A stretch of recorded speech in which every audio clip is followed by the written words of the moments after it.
এক-দুই বছর নয়, প্রায় কয়েক দশক ধরে ইতিহাসের নীরব সাক্ষী হয়ে দাঁড়িয়েছে পাচপুর জমিদার বাড়ি। বিশাল ভবনের বিভিন্ন অংশে ধরেছে ফাটল, কোথাও ছাদ ধসে পড়েছে, কোথাও দেয়াল বেয়ে উঠেছে আগাছা আর পরজীবী গাছ। এক সময় যেখানে ছিল জমিদারদের কোলাহল, অতিথিদের আনাগোনা আর রাজকীয় ব্যস্ততা, এখন সেখানে শুধু ভাঙা দেয়াল, ধসে পড়া ছাদ আর লতাপাতায় ঢেকে যাওয়া পুরনো স্থাপনার নিঃশব্দ দীর্ঘশ্বাস। আত্রাই থানাটা পাঁচপুরের অন্তর্ভুক্ত ছিল। থানাটা সময়ের ব্যবধানে এখন আত্রাইকে অপসারণ করে নিয়ে যাওয়া হয়। এককালে আমাদের এই গ্রামটি অনেক সুনামধন্য এবং ঐতিহ্যবাহী গ্রাম হিসাবে পরিচিত ছিল। বর্তমানে গ্রামটি অবহেলায় জর্জরিত, রাস্তাঘাট অনুন্নত। নওগাঁর আত্রাই উপজেলার ঐতিহাসিক পাচপুর জমিদার বাড়ি এখন বিলুপ্তির পথে। স্থানীয়দের ভাষ্য অনুযায়ী 1947 সালের দেশভাগের সময় জমিদারি প্রথা বিলুপ্ত হলে তৎকালীন জমিদার সপরিবারে চলে যান ভারতে।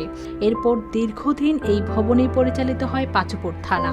পরে প্রশাসনিক কারণে থানাটি আত্রাই সদরে স্থানান্তর করা হলে ধীরে ধীরে পরিত্যক্ত হয়ে পড়ে পুরো স্থাপনাটি। তখন রবীন্দ্রনাথ ঠাকুরকে এই পাচপুর জমিদারি স্টেট থেকে তাকে ভীষণ অভ্যর্থনা দেওয়া হয়েছিল এবং এত বড় গর্জিয়াস অভ্যর্থনা তাকে দেওয়া হয়েছিল যে উনি অভিভূত হয়ে গেছেন। সরকারি তদারকি ও সংরক্ষণের অভাবে বর্তমানে জরাজীর্ণ অবস্থায় পড়ে আছে এই ঐতিহাসিক স্থাপনা।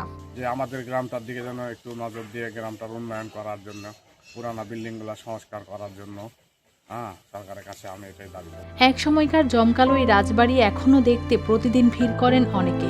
তবে দ্রুত সংস্কার না হলে ভবিষ্যতে পুরো স্থাপনাটাই ধ্বংস হয়ে যেতে পারে বলে আশঙ্কা করছেন স্থানীয়রা।